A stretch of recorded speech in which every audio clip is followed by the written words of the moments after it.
Good morning dear student. Last lecture में हमने बात की थी एटॉमिक मास की। एटॉमिक मास जो होता है वो कार्बन 12 के 1/12 पार्टिकल्स का जितना मास होता है वो उससे हम डिनोट करते हैं एटॉमिक मास को।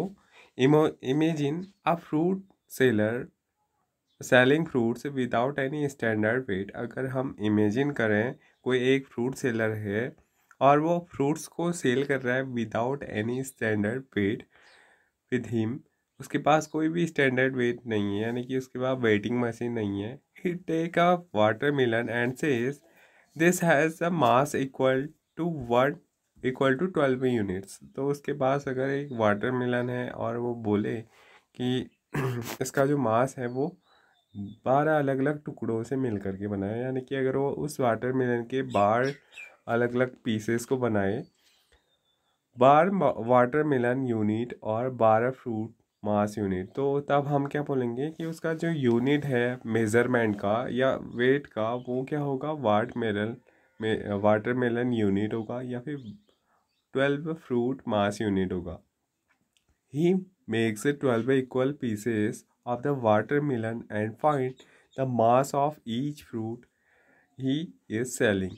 तो इस प्रकार से अगर वो उसके 12 टुकड़े बनाएगा और 12 टुकड़ों से वो फाइंड करेगा हर एक फ्रूट के मास को, तो relative to the mass of one piece of the watermelon, उस रिलेटिव करके किसके साथ, वन पीस के मास के साथ, वन पीस ऑफ वाटरमेलन के मास के साथ अगर वो अदर फ्रूट्स के मास को मेज़र करेगा, तो यहाँ पर हम उसके यूनिट मास की बात करेंगे। Now he sell his fruit by relative fruit mass unit, FMU के द्वारा वो यहाँ पर क्या कर रहा है, अपने फ्रूट्स को सेल कर रहा है। ऐसे ही एटम्स के साथ भी होता है। अगर हम एक कार्बन 12 पार्टिकल्स को 12 इक्वल पार्ट्स में डिवाइड कर दें तो उसके एक पार्ट का जितना मास होगा वो 1 AMU कहलाता है, यानी कि 1 एटॉमिक मास यूनिट।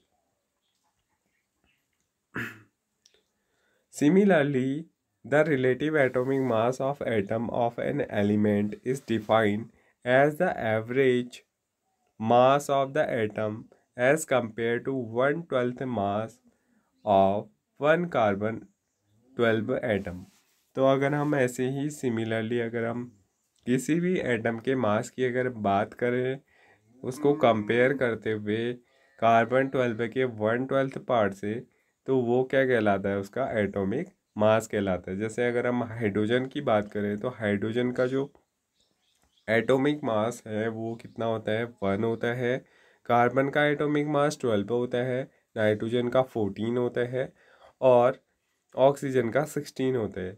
ऐसे सोडियम का 23 होता है, मैग्नीशियम का 24, सल्फर 32, क्लोरीन 35.5 एंड कैल्शियम का 40 होता है।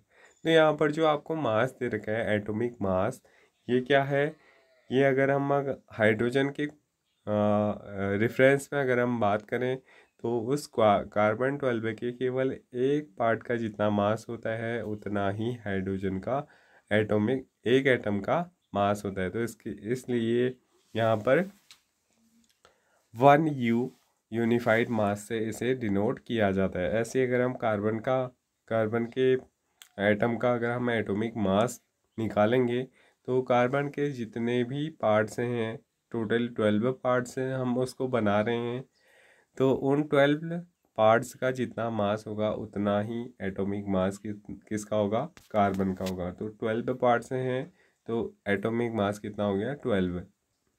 ऐसे ही अदर एलिमेंट्स के साथ होगा।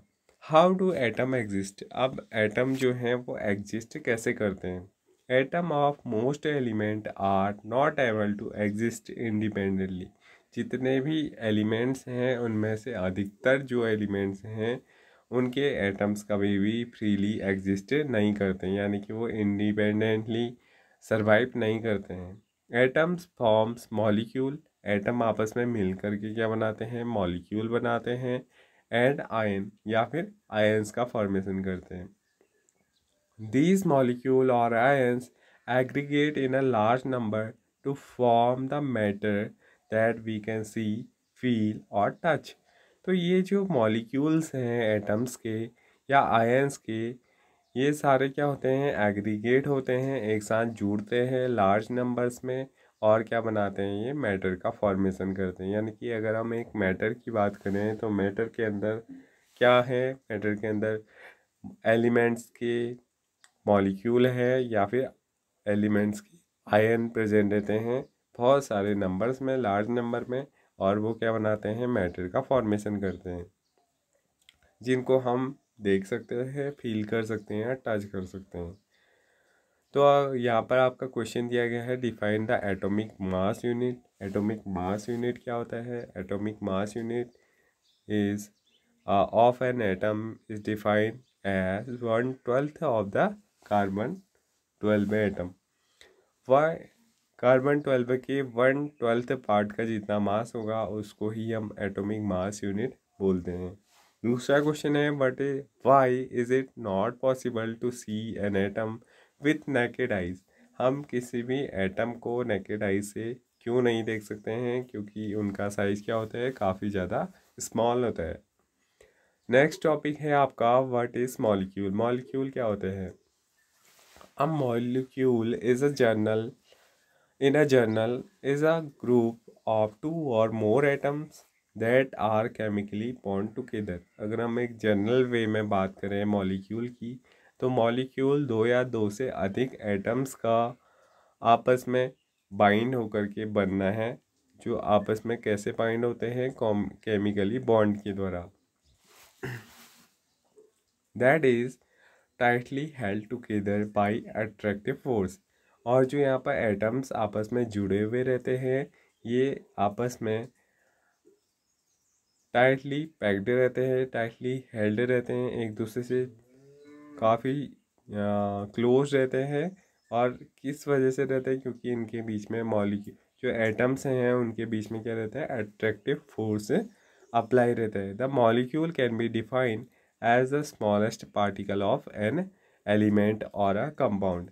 किसी भी एलिमेंट या फिर कंपाउंड की जो सबसे स्मॉलेस्ट यूनिट होती है, सबसे छोटी पार्टिकल होती है, उसी को हम क्या बोलते हैं, उसको हम मॉलिक्यूल बोलते हैं। जैसे अगर हम हाइड्रोजन की बात करें तो हाइड्रोजन हमेशा H2 रूप में हमारे जो इन्वायरमेंट है वहाँ पर पाया जाता है। अगर हम वाटर मॉलिक्यूल की बात करें तो वाटर का मॉलिक्यूल कैसे बने रहता है, 2 हाइड्रोजन मॉलिक्यूल और एक ऑक्सीजन मॉलिक्यूल के, एक ऑक्सीजन 2 हाइड्रोजन एटम और 1 ऑक्सीजन एटम के आपस में कंबाइन होने की वजह से क्या बनता है, 1 मॉलिक्यूल ऑफ वाटर का फॉर्मेशन होता है। ऐसी अगर हम ऑक्सीजन की बात करें तो हमेशा 2 एटम्स ऑफ ऑक्सीजन क्या होते हैं, आपस में जुड़ते हैं और एक मॉलिक्यूल किस चीज़ का बनाते हैं, वो ऑक्सीजन का प्रिपेयर करते हैं, O2। तो सबसे स्मॉलेस्ट यूनिट किसी भी चीज़ की, किसी भी एलिमेंट की कहें या फिर किसी भी कंपाउंड की कहें, तो वो क्या कहलाती है, वो कहलाती है मॉलिक्यूल। और ये क्या करती है, that is capable of an independent existence and shows all the property of that substance.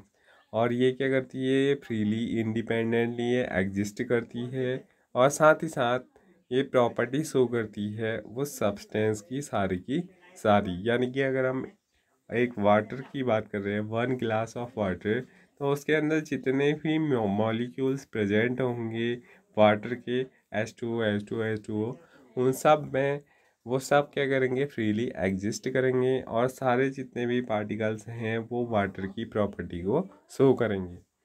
Atoms of same element और of different element can join together two forms molecule. तो यहाँ पर जो एटम मॉलिक्यूल्स होते हैं उनका फॉर्मेशन कैसे होता है, अगर सेम एलिमेंट के एटम्स या फिर डिफरेंट एलिमेंट्स के एटम्स जब आपस में ज्वाइन होते हैं, आपस में जुड़ते हैं, तब जाकर के क्या होते हैं, मॉलिक्यूल्स का फॉर्मेशन होता है। तो यहाँ पर आज का लेक्चर कंप्लीट होता है, इससे आगे हम नेक्स्ट वीडियो में देखेंगे। Thank you.